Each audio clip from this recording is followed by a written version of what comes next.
Thank you for being so obedient to the time and how grateful we are for a chance to fellowship and to recreate. Can you imagine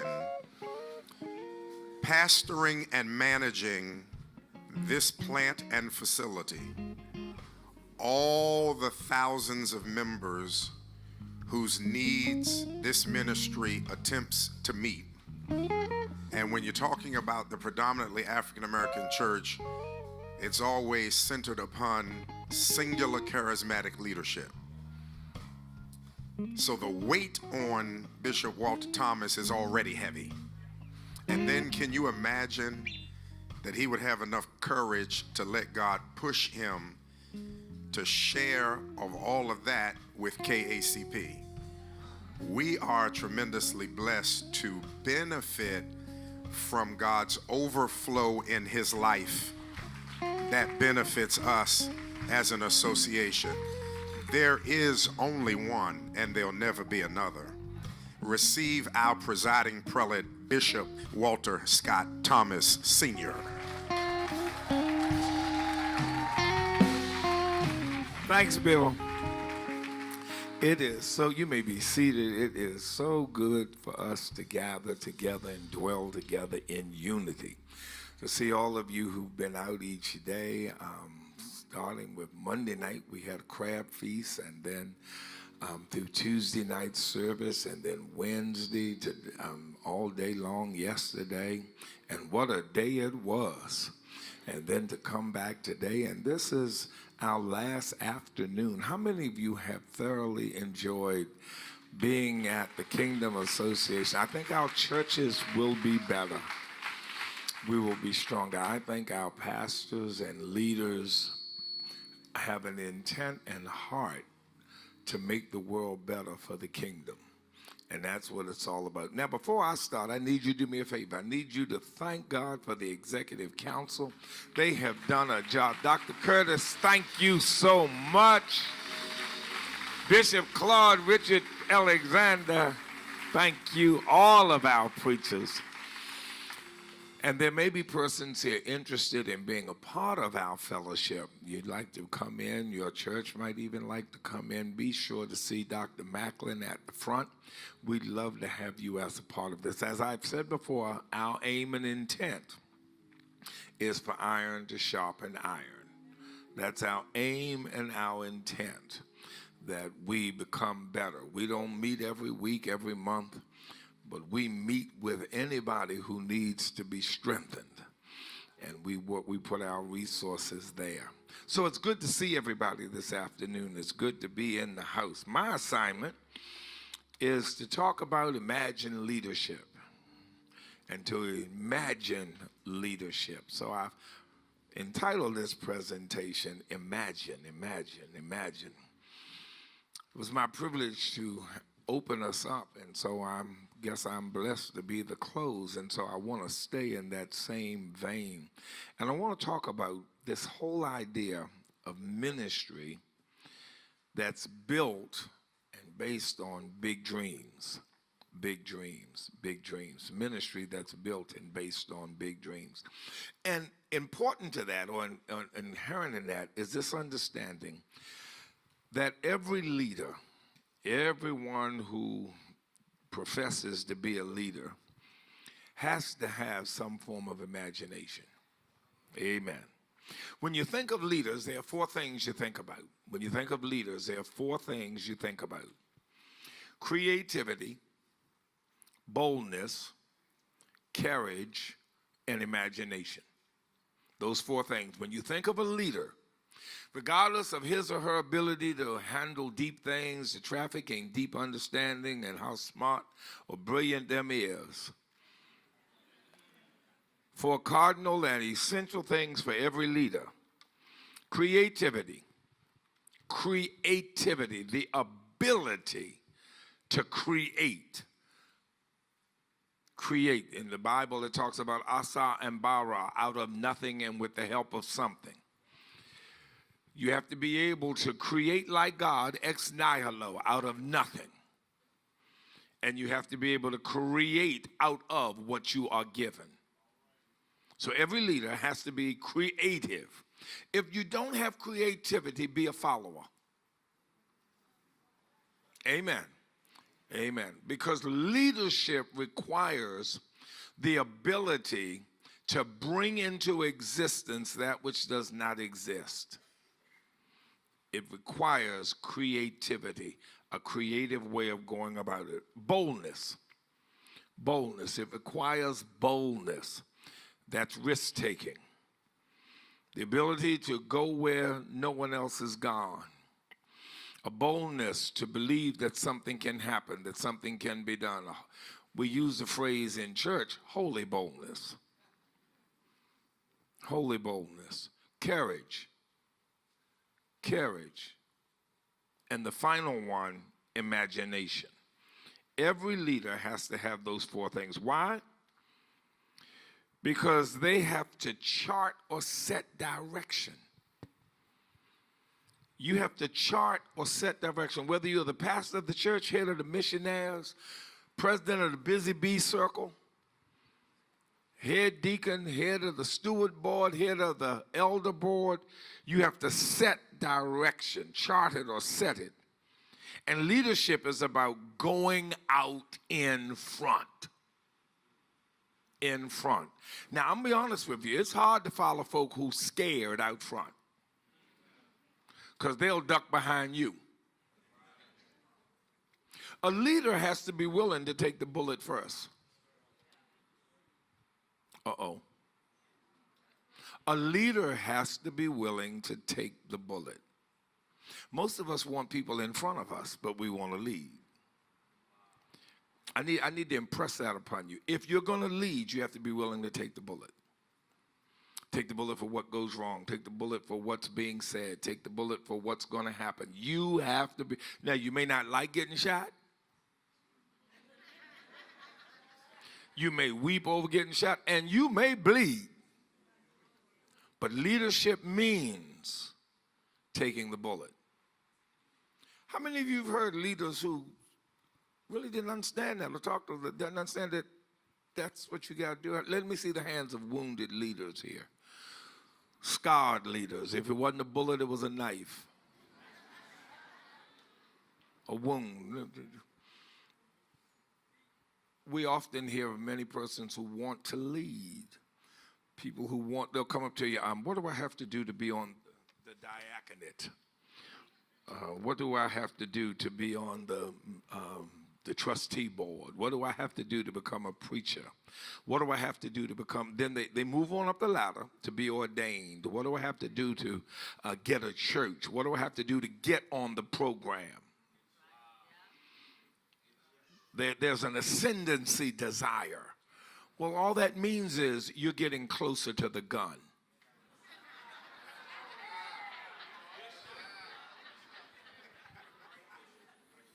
Now, just always remember that. When you want to be the leader and you want to ascend, you're just getting closer and closer to the gun. It's the bullet that kills you. Guns ain't never killed you. Bullets kill you. But you're getting closer to the gun. So aim is not as important when you get high up. Chances of missing you are very slim. Very slim.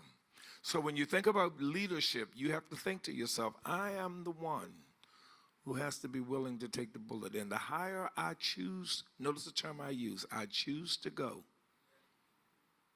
The higher I choose to go, the closer I get to the guns. I need to let that sink in. Because some of y'all are being shot at right now. Them trash can covers you using are just not doing it for you. You got a bullet in your toe.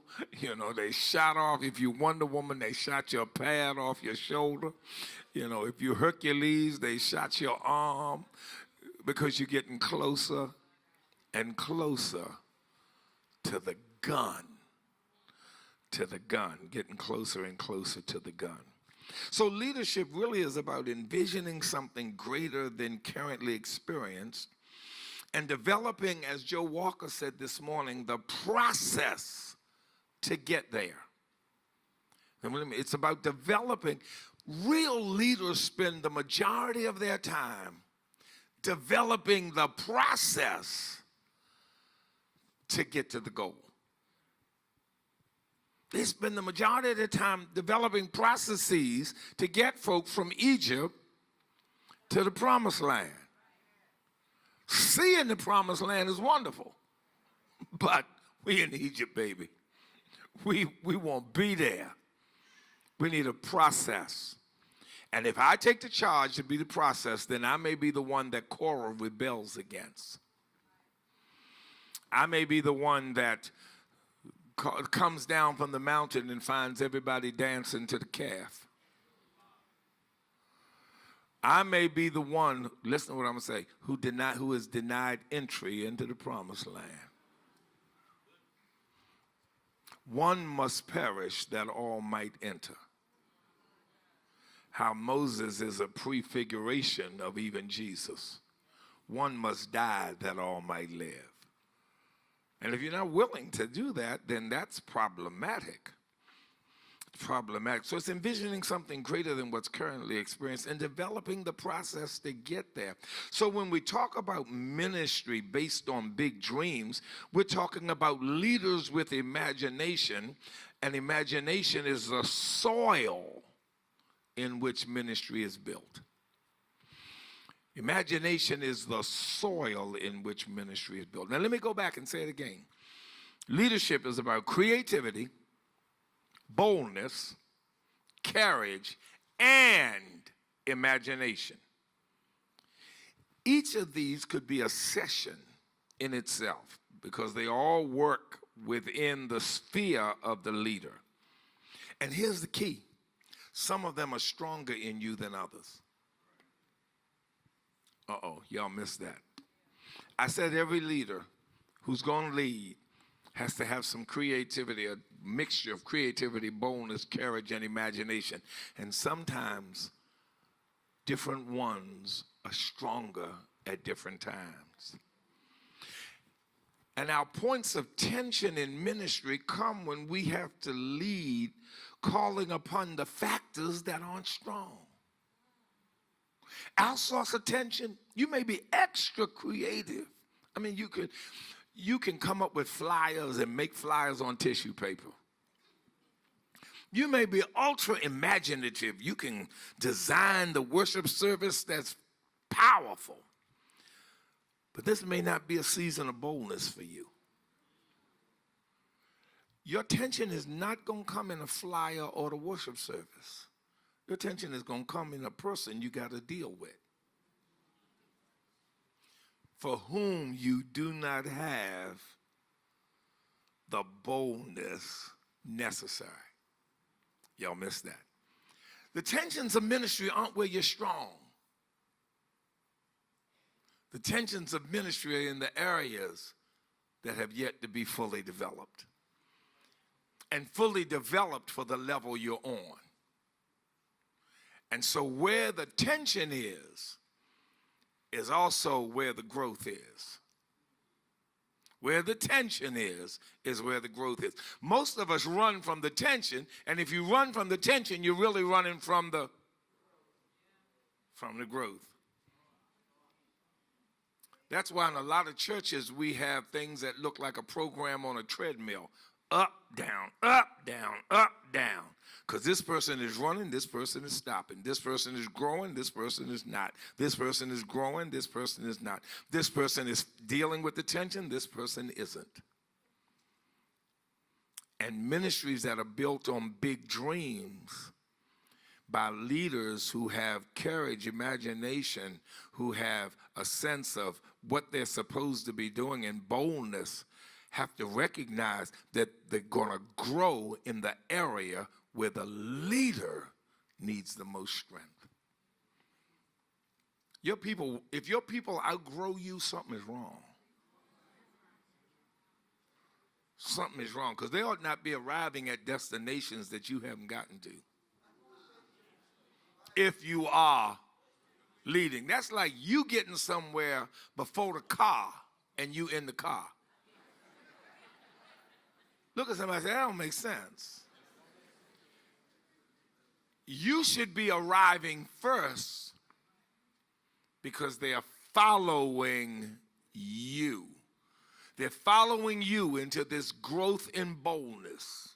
Let me see the hands of folk who know boldness was one of the things you had to really learn. Now I'm going to hit you. And how many of you know it's still something you struggle with?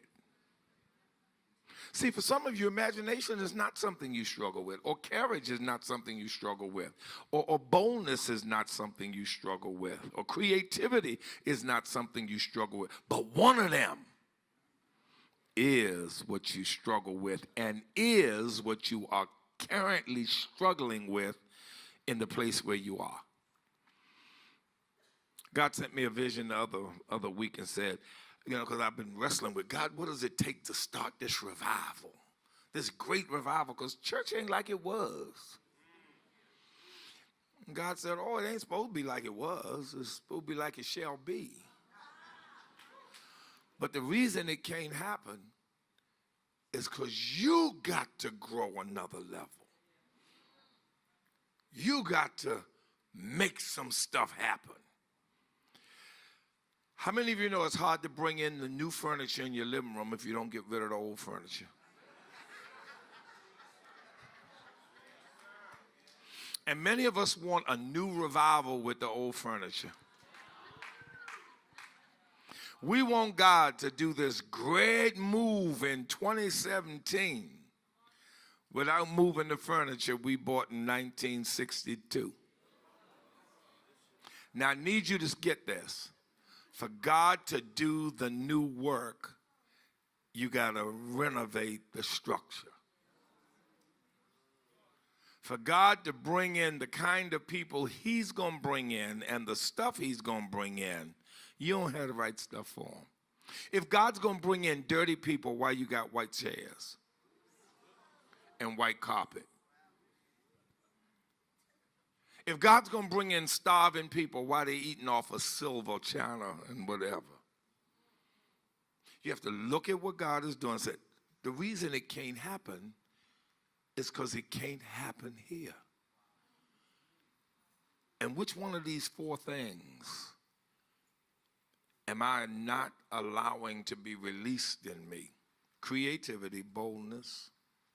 Which one is it? Which one of those four? Imagination. Which one is it that I'm not allowing to be released in me?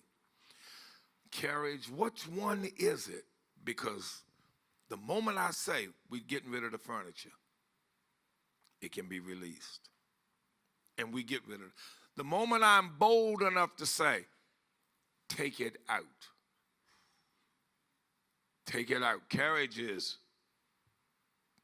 boldness, we getting rid of the furniture. Courage, take the furniture out.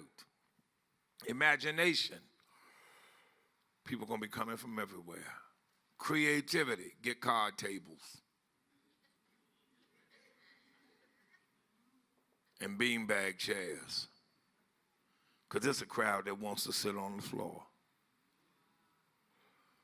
God can't bring what he wants to happen if we aren't willing to exercise the one thing that's weak in us right now. Nudge somebody close to you and tell them I got work to do. So that means you have to build around yourself folk who are strong where you're not. Joe touched on that this morning. In church, we take the Bible literally in Genesis 1. We begat after our own kind. We try to pick people like us for positions. We hire people. They think just like me. I think we're going to work well together. I think we're going to get this thing together. Yeah, they think just like I do. We hire people like ourselves. We try to get, in a music staff, you try to get all the musicians, notice this line, on the same. You try to get staff members who think alike. Everybody who's working alike. Everybody who's the same. That's what we work for. That's what we go out for. But the reality is you need to bring people in who have what you don't have. I try not to hire people with my gifts because I got them.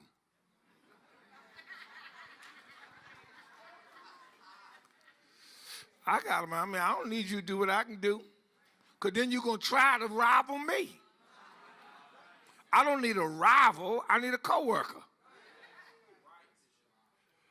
So you try to bring, if I'm strong in one area, I need to bring in the person who's going to work by my side who's strong in another. Now, I use Myers-Briggs, for example. If I'm strong in the human side, I need somebody who's strong in the logic side. Y'all missed that. Because I need somebody who can analyze and not get stuck in folks' feelings. I'm going to be there. I need somebody who's not going to be there, who's going to offer the alternative idea. So you have to surround yourself with strong people. If courage is not your thing, you need to surround yourself with folk who can speak into you at a level you understand. If creativity is not your thing, then you hire somebody who can be creative. If you're the big picture, you hire somebody who's the details. Y'all follow what I'm saying? If you dream in big pictures and bright colors, you need somebody who writes digits, who can do the sequencing.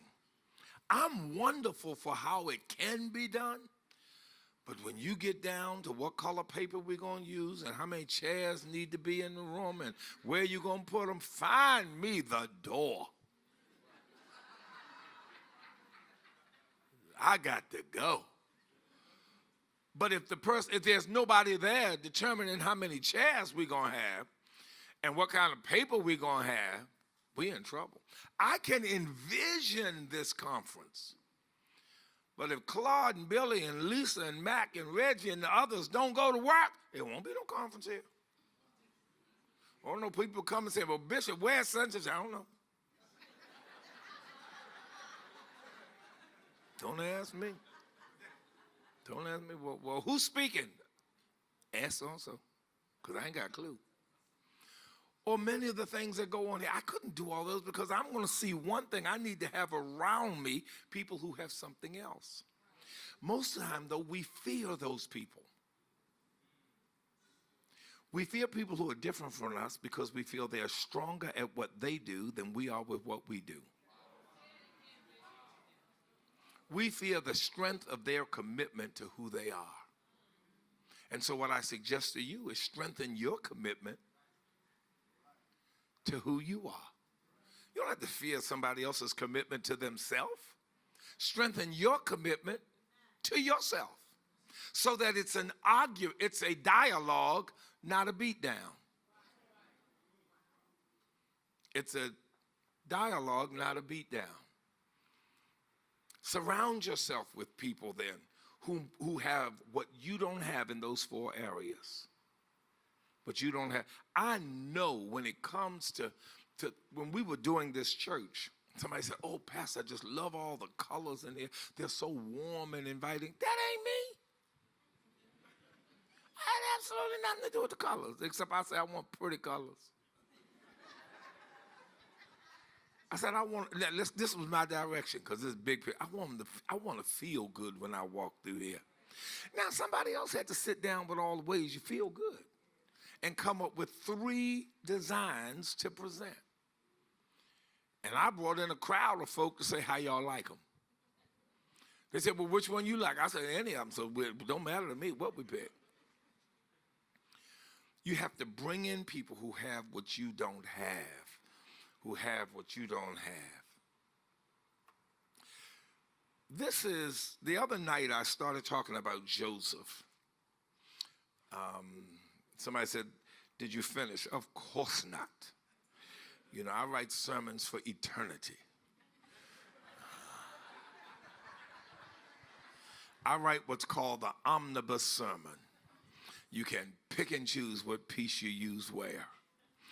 And so when I saw that you all had gotten enough of the message for it to make sense to you, it was time to quit. Plus the clock said I was over by 2 minutes. So I said, well, this is as good a place as any to bring this train into the roundhouse. Did that mean I was finished? Absolutely not. Talking about building great ministry on big dreams. I want to go back to Joseph. I want to go back to Joseph and talk about that little kid that had that coat of many colors on. Joseph goes to his family members and tells them, I'm going to be a leader. I'm going to be a leader. And how many of you have little leaders in your church? I'm not talking about grown-ups. I'm talking about little children who run around. They the preacher, they deacons, they looking like little church kids and carry themselves like church. They wearing a shirt and tie even in the summer.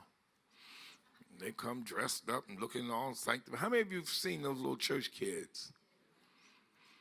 Teenagers, how many of you have seen the young teenagers in the church that are serious about serving the Lord? It ain't 100 of them. Don't think I'm looking for some tribe of Judah marching down the aisle.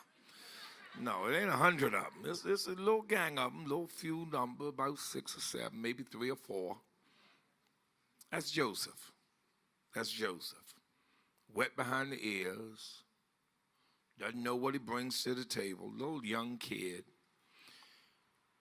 But he sees himself as leadership material. She sees herself as leadership material. She's in Bible school and Sunday school and on the youth choir and the youth usher board. She walks with her head up. She's only 15, but she ain't playing games. And in your heart of hearts, you say, she going somewhere. They're going to make something out of their lives. That's Joseph. He has a seed of dreams. A seed, nothing but a seed. That dream is a seed. When he goes to his father and he goes to his brothers, it's just a seed. He has a dream of being used and being special. Now, that's important in the African American community because there's so much that mitigates against you feeling special. That if something inherent is at work in your mind and spirit to make you feel special, then chances are it didn't come from earth. It was given you from heaven. Even though we are living in an integrated age, we still battle a demon of racism and sexism. Somebody better hear me. So Joseph has a dream of being used and being special, but it is nothing but a seed.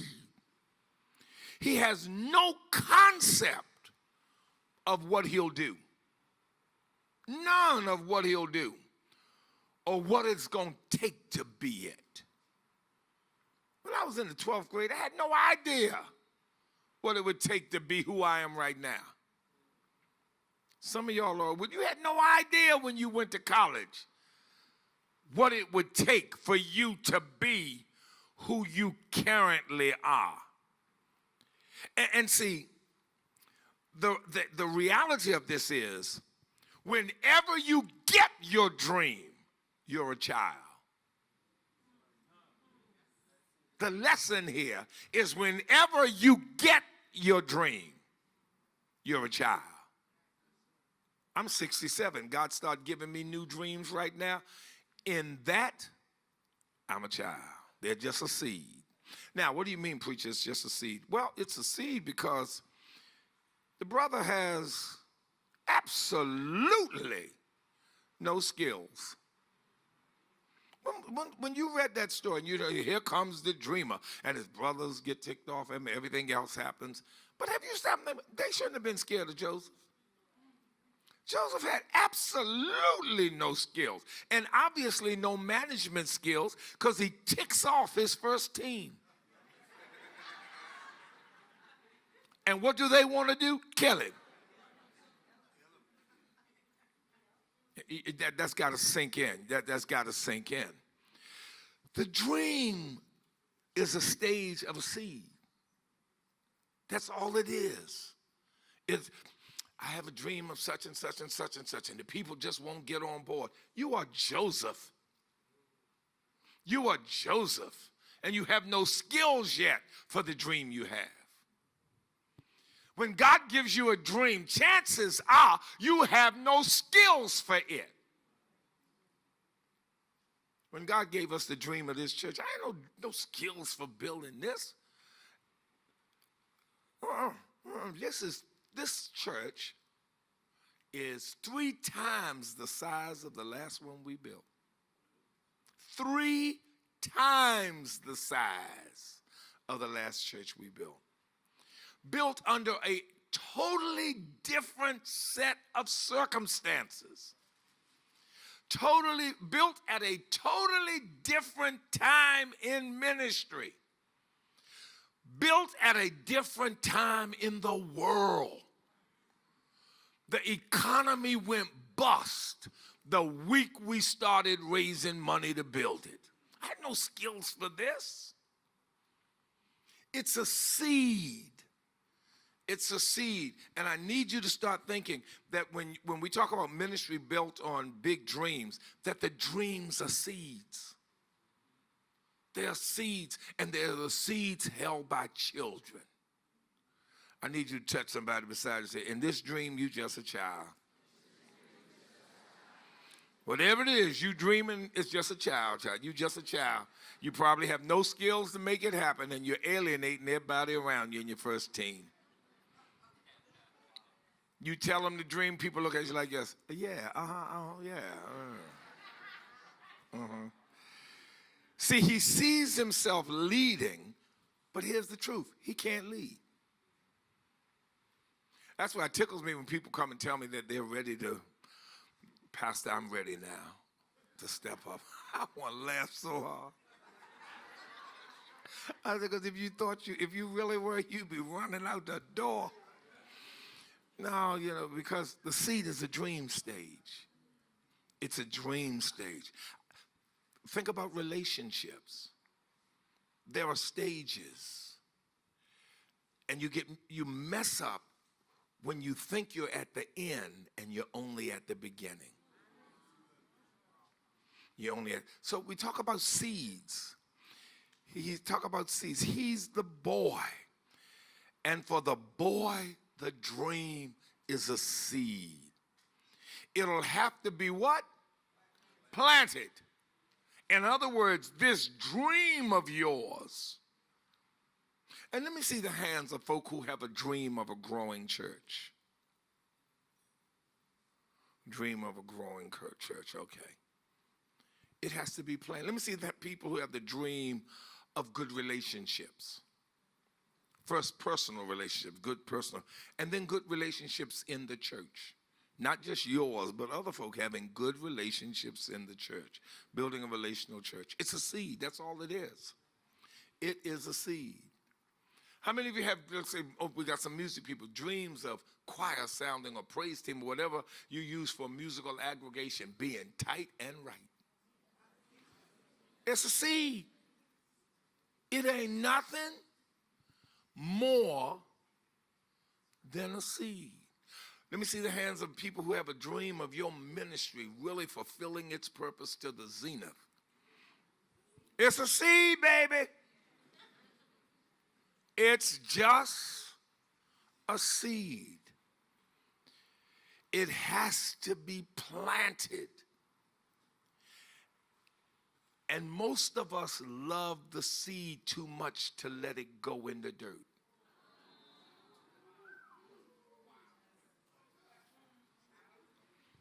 We love talking about what we want more than we do growing it. Ooh. Ooh. Imagine leadership. This is what I want. This is what, well, put the seed in the ground. Unless your hand is a terrarium,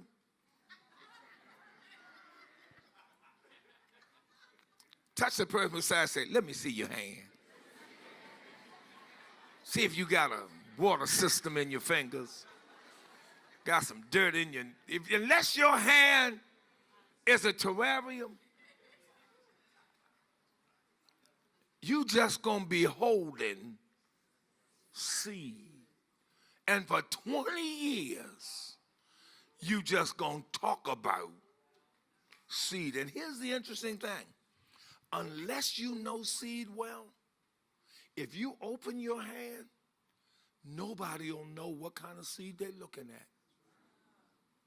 Is that a pumpkin, an orange, a pear? The only way they know it is if it grows. And too many leaders talk about seed and love what they talk about. They've developed the language for it. They've had 15 workshops at their church on seed. But they don't plant it, because planting it requires creativity, boldness, courage, and imagination. And requires a team that's strong where you're not. I need you to look at somebody and just tell them, I ain't strong everywhere. Now do this. Look at the person beside you, say that back to me. You ain't strong everywhere.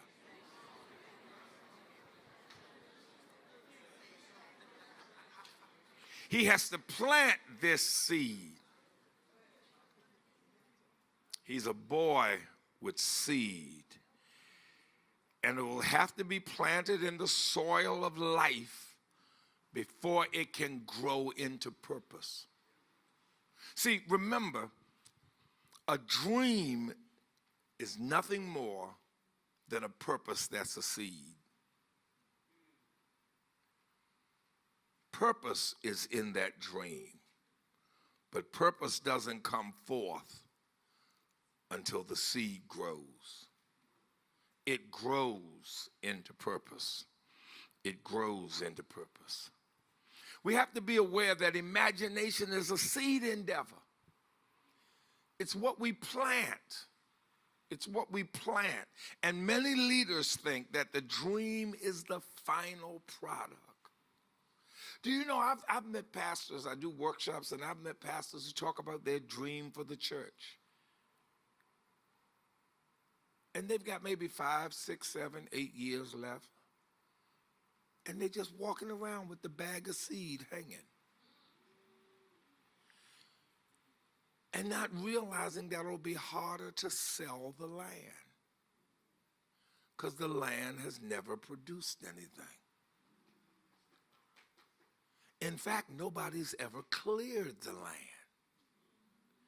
And so the next pastor who comes in is going to have rocks to get out before he or she can even put the seed down. You know, my dream is, and such, there's just the seed. And children hold on to seed. Joseph is the kid. He's the kid with the seed. So leaders think about the dream as the final product, but it's not. And they talk forever in seed talk, but they just don't plant it. They just don't plant it. You have to plant that seed. You have to plant that seed. And what's interesting is, somebody said, well, what you planting seed in? The soil of experience. Joseph has to plant that seed. And every situation that Joseph faced, which to him was abusive and offensive, was part of the work of the soil and the job to mature the dream by giving the seed what it will need to become a blossom. Everything Joseph is going to go through is what's going to mature him to handle the purpose that the dream was. Everything you are going through is part of the purpose, or part of the soil, the experience necessary, the training necessary to get you ready for the purpose that the dream really was. I don't think you got it yet. And God doesn't do this in just a horticultural factory. He does it in the real world. Everybody's not a plant that's going to be bought by somebody and carried home and stuck in dirt. Most of us are in the Amazon wilderness, growing unobserved. Every experience you have is part of the growth process necessary to manage the seed once it becomes the purpose. Once it fully blooms into purpose, then you're ready for it. Why? Because you've been through what it takes to get this from dream to purpose. You've been through what it takes to get it from not knowing what to do to being fully capable of knowing what to do. That's Joseph. That's Joseph. That's Joseph. You got a ministry based on big dreams. Plant it. And be prepared for what it brings. What's it going to bring? What's this soil look like? What matured the dream? The betrayal of his brothers. What matured the dream? Being thrown into the pit. What matured the dream? Sold to the Ishmaelites. Experience with Potiphar and Potiphar's wife. Potiphar's wife. Then the jail sentence. How many of you have cried over the hell you've had to go through? I don't understand it. Oh, it ain't right. Oh, God, you ain't fair. I mean, I'm guilty. How many of you raised this question? God, why is this happening to me? You the one ran around town talking about you had a seed. I'm just trying to make it a purpose. I'm trying to bring it all to pass. But the only way to bring it all to pass, to bring this seed you carry to full fruition so you can manage it once it blossoms, I got to put you through stuff that'll have you ready for it. It ain't trying to get ready for you. If it tries to get ready for you, it'll stay seed. To get it ready for you, it'll stay seed. To get you ready for it, you got to go through this. I love Viktor Frankl's way of saying it. Let me see the hands of folk who raised the question, God, why? Raise them up. And the person beside you didn't raise their hand. Nudge them, say, stop lying, raise your hand. Raise them up high again. I want you to keep them up. I invite you to read Man's Search for Meaning. Viktor Frankl says, you're asking God why. And God looking at you saying, well, why are you asking me? Because that's the question I'm asking you. You ask me, why are you going through this? Why is this happening to you? Viktor Frankl was an Austrian psychiatrist and couldn't get out of Germany and couldn't get out of Austria, rather, during World War II and wound up in a concentration camp where they beat them, forced them to run, didn't feed them, and he thought he would die. And he was asking God, God, why? And he developed a system of, I think we would call it psychoanalyzation. And he says, called logotherapy. And he says, the question is not posed to God, why are these things happening to me? He said, don't sit around asking God why crazy stuff is happening to you and why you going through this and why you got sick and why you got this and that and why your mate's a fool and your children are crazy and your job is stupid and your church members are mean. Don't ask God that. He said, because God looking at you saying, why is this happening? Why are you going through this? Joseph, why are you going through this? He said, you asking God. God said, don't ask me. Hey, I ain't in this. He said, God is asking you. And God's not just asking you, he is actually waiting for an answer. And when you find that answer, you have found your search for meaning. the answer you can give God. Lisa's church burned. God, what has happened? No, God said, don't ask me, Lisa. So I'm asking you, Lisa, why your church burned? Now, Lisa is able to go all over the country and preach. Lisa, why your church burned? So I can evidence that I got what I preach about. And I can keep reminding myself that every time I stand up to preach, that he will make a way. I'm not just saying it, I'm living it. I've got to have an answer not from God, but for God. For God. These are the things, this is the soil. And some of y'all in soil right now can't pay a bill, can't pay the debt. The church is crumbling, things are not happening. Why am I in this? Because the seed you're carrying is going to require you mature to the point that you're ready for it when it becomes full purpose and full blown. That you're ready for it. Your talk has to be backed up by your walk. But the boy then has to become a man. The girl has to become a woman. The boy and the girl are carrying seed. But the man, the girl, the woman, rather the man and the woman carry strategy. Y'all didn't get that. The boy and the girl carry seed. The man and the woman who've been matured by the soil carry strategy. Most of us are good for what other people are facing because we've been through it. We thought it through. Our hard job comes for what we're dealing with. And what we have to look into is the soil that we're being developed in, the situations we're coming through, looking at what they are teaching us and telling us, and then using it for where God is placing us.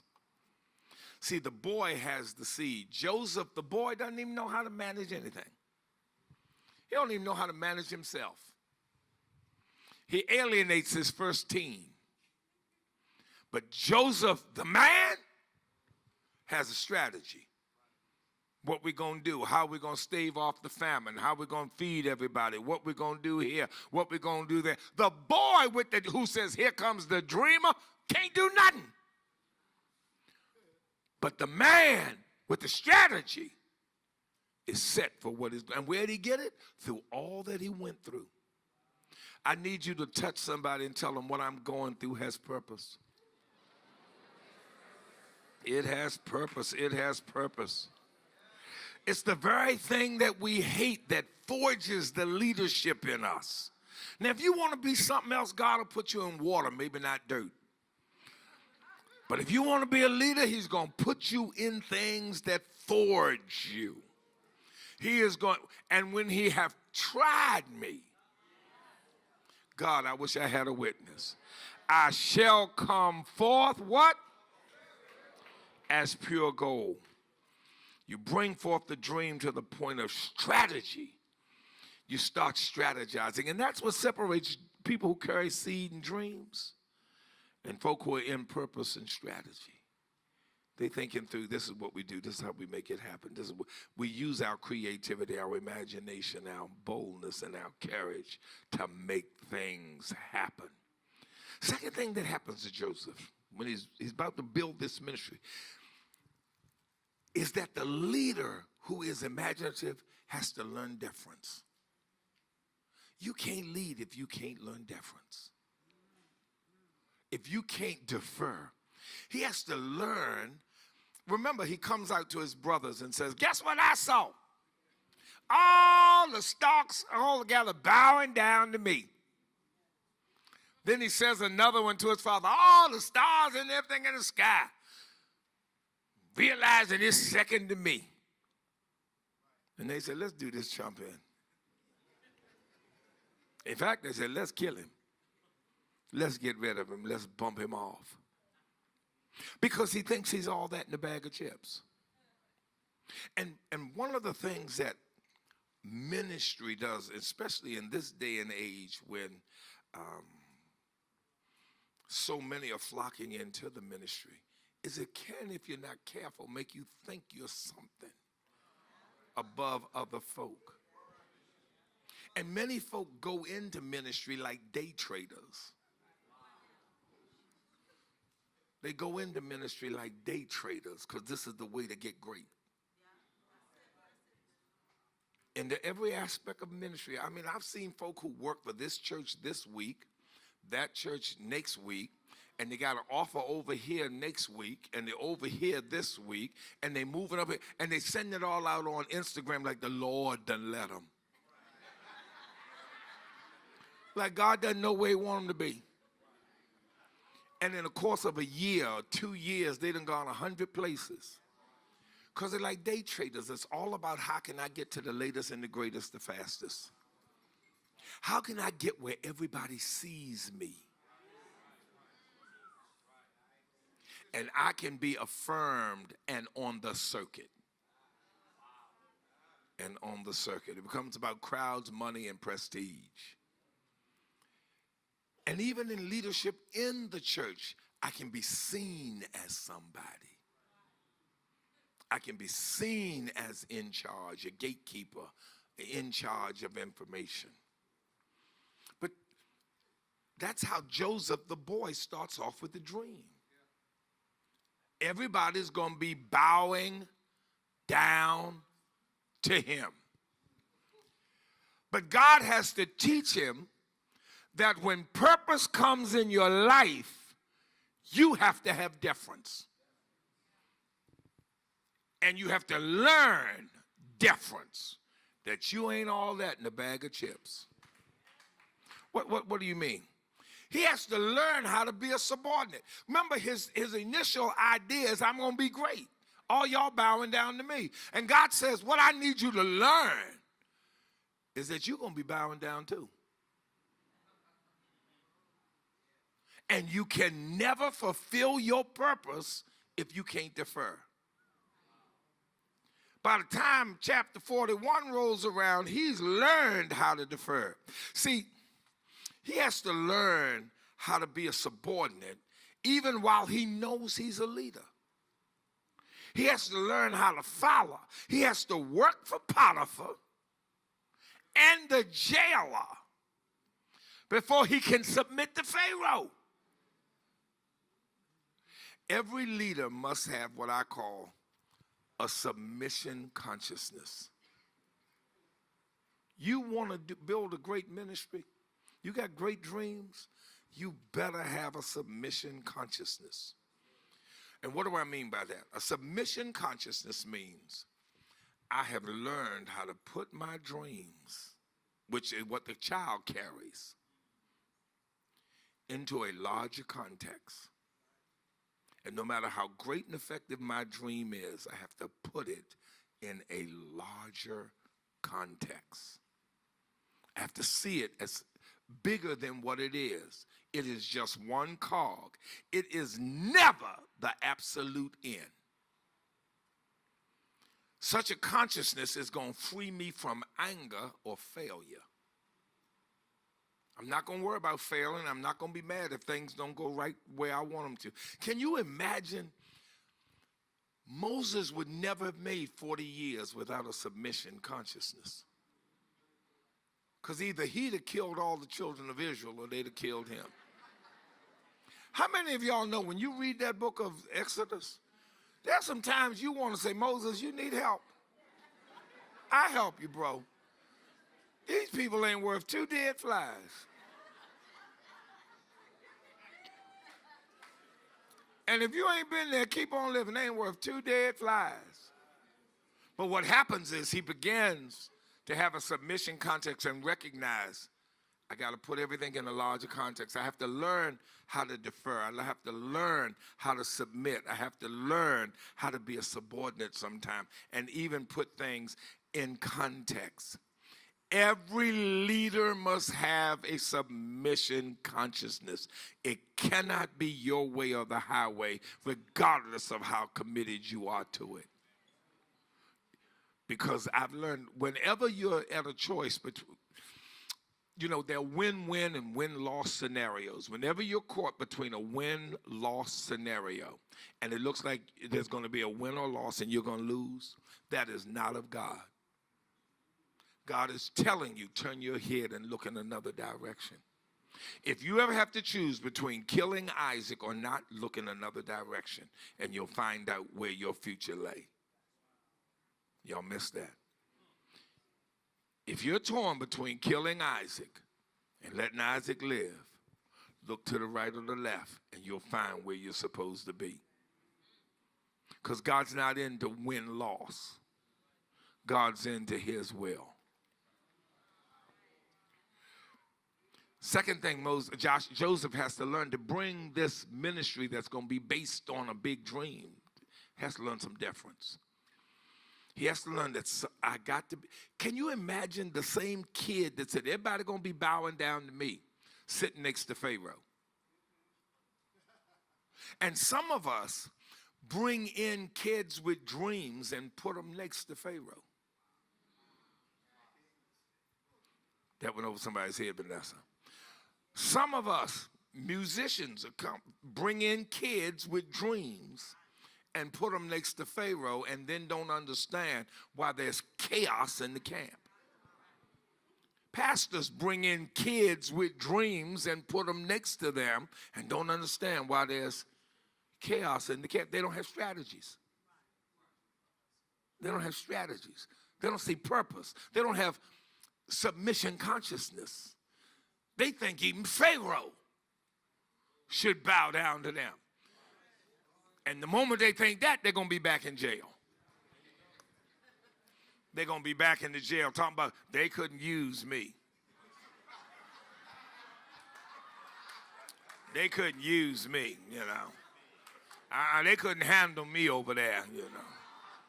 I came over there speaking truth. They couldn't use me. No, the problem was you weren't grown enough to be where you were. When I was a child, I thought as a child, but if I had become a man, I should have put away childish things. His family was to bow down to him, but he has to accept bowing down to Pharaoh. I'm going to be out here on my own. I'm going to do my own thing, da-da-da-da-da. You'll never get your thing done till you learn submission consciousness. If you can't bow to another, you can't expect somebody to bow to you. One of the lessons I learned when I was at with New Shiloh with Dr. Carter, if I was ever going to be a great leader, I had to be a great follower. I had to be a great follower. Because you can't ask people to do what you have never learned how to do yourself. He realizes that everything has place. By the time he gets to where he is, he realizes now everything has place. Everything has place, and he's excited about his opportunities. He has one job, but others in Egypt, including Pharaoh, have other jobs. And his ain't the only one. Everybody doesn't have to bow down to him anymore. He doesn't have to prove he is. See, kids have to prove that they belong with adults. Y'all missed that. Adults never have to prove they belong with kids. Kids have to prove they belong with adults. And how do they do it? By flexing their muscles and having adults do this. Oh, oh, oh, oh.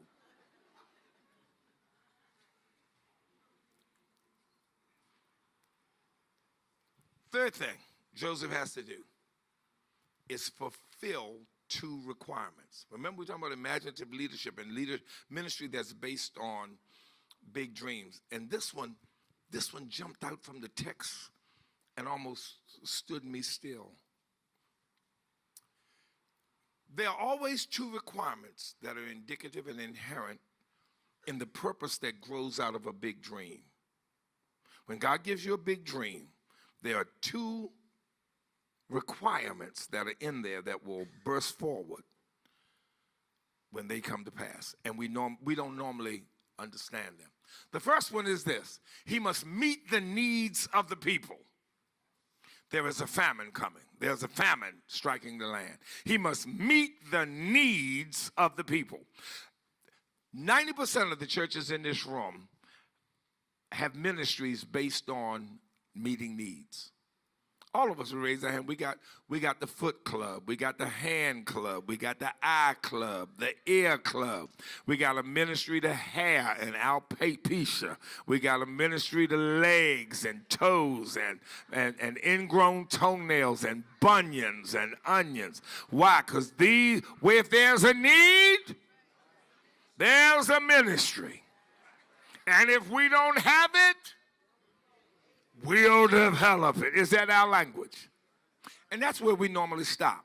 We normally think that the dreams that God gives us for the ministries that we have are to meet a need, to really wrestle with a need that's out there. Jesus came to meet the needs of man to be delivered from sin.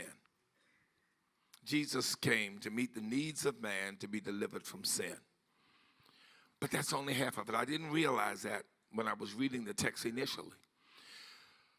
But a ministry based on big dreams, and if you have big dreams, this is the second thing you got to understand. The second requirement of every big dream is this: to fulfill the will of God. Now that sounds trite and light, but it's altogether different than the first one, the famine. Meeting the needs of the people. In anything God gives you, there's a specific according to his will that he wants accomplished. There is a piece supernaturally of what you are doing that fits in his overall plan of redemption for mankind. Now, in the first instance, Joseph gets this job. And what is the job? Sitting next to Pharaoh. And what is the thing he's in charge of? The famine.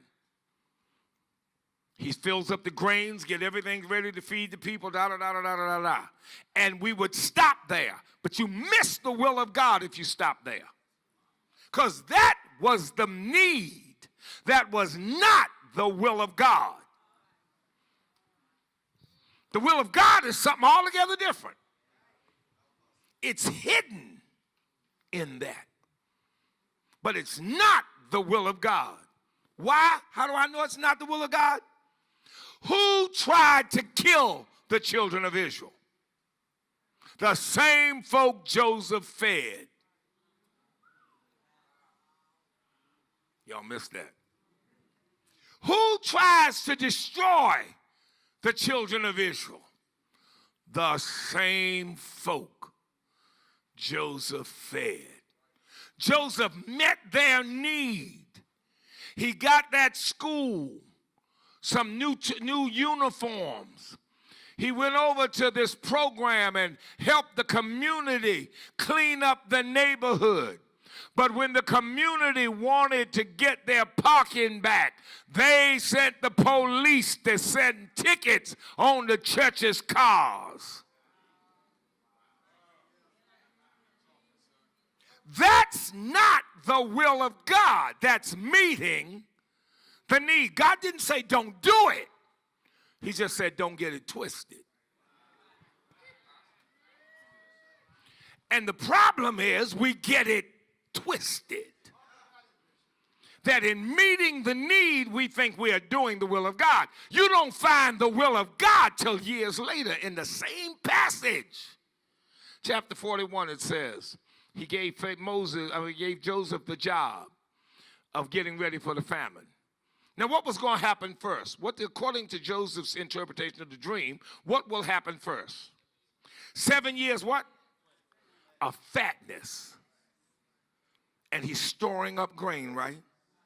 You don't discover the will of God till year 8, 9, 10, 12, or later. Because the will of God was that there be food for the people of God when they came to Egypt looking for it. He wanted to preserve his people.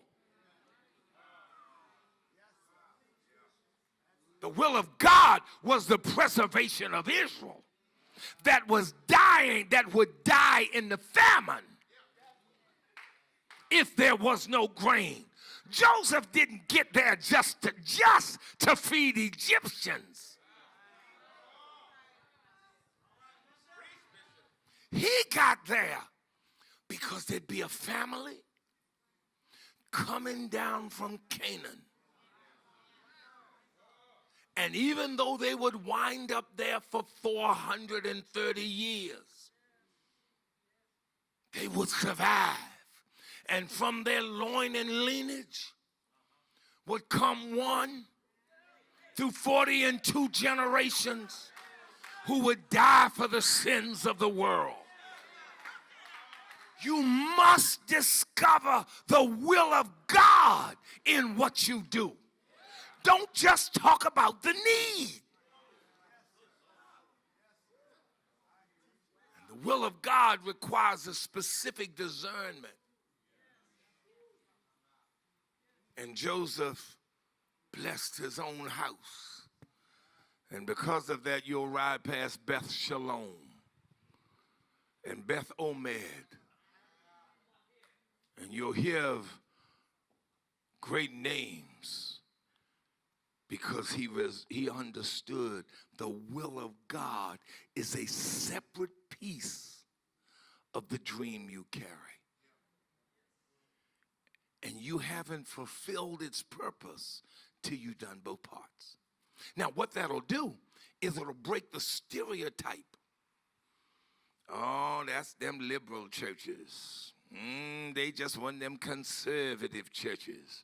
No. See, those are man-made constructs. Our church help people. Y'all just praise God.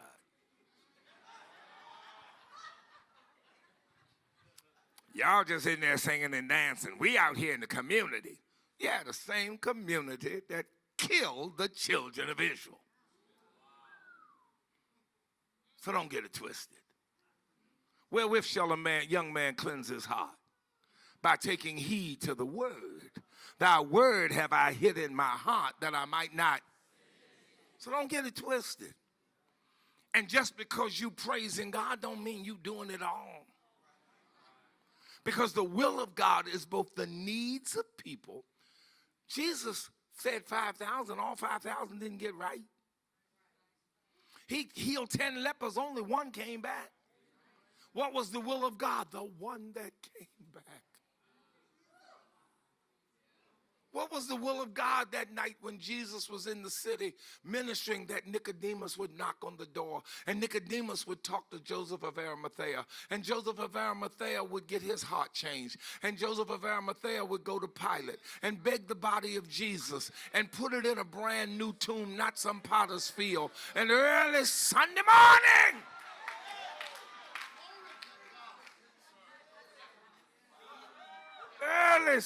morning, he come up from the grave saying, I got all power. Help me, somebody. Help me, somebody. It is the will of God and the needs of people. The will of God and, let somebody say, the will of God and the needs of people. And then lastly about Joseph, when you build your ministry on big dreams, you got to understand, you got to talk to your people about we meet needs, but we discerning the will of God. We don't talk about just how many families we fed, or just how many schools we ministered to, or just how many political protests we had. We talk about the will of God. We saw Skippy and Ray Ray actually seemingly making a change in their life. We've been able to draw people to a closer understanding of God. We don't fully understand what God's doing, but we are where God's working. We don't fully understand what God's doing, but we know we are where God's working. And it will be revealed to us. And once it's revealed to us, we'll work it even harder. When it was revealed to Joseph that his plan, his purpose for being there was to save his family, he elevated their status. Y'all missed that. When it was revealed to him that his part of his purpose was to save his family, he elevated their status. He raised them up so they could multiply. Y'all still ain't got it. So what they didn't do in Canaan, they did in Egypt. And Moses didn't lead out 12. He didn't lead out 12. Because when Joseph realized his purpose, he didn't just feed Egypt. He elevated Israel. You begin to start discerning that. Lastly, last thing here is this. His strategy. Because of his strategy, I think we need to, Josh, we may need to make a change on his strategy, and Claude, we can come on. His strategy now and his ability to do what he does, all of that becomes his testimony. You will not be known. You will not be known for your dreams. You'll be known for your strategies. Y'all ain't get that. You will not be known for your dreams. You'll be known for your strategies. Nudge somebody and tell them it's strategy time. It's grow up time. It's grow up time. And the only way to do it is to put that seed in the soil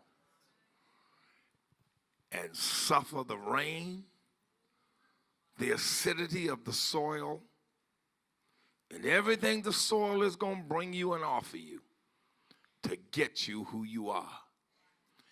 I need you to take the hand of the person beside you and say, I ain't all I should be, but I know I've come a long way. Now give him praise for it.